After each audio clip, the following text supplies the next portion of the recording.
when we use the word deconstruction, we sort of disparage the natural process of just growth and maturity.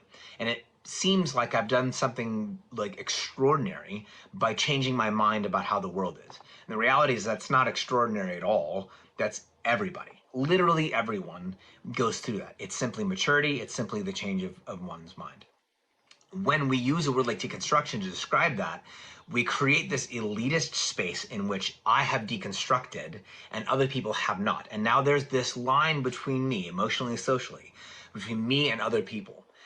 Which brings me to the second part. When we use the word deconstruction to talk about growth and change, here's the thing we obscure, and this is part of what Derrida was after. We obscure what's actually going on, which is that for a lot of folks who talk about deconstruction, there are things we believe are destructive in the world. There are ways people have gone about living, and we used to be part of them, and we are trying to distance ourselves from those things. That this thing that used to be true, for me, I no longer believe, and now I recognize it as a threat.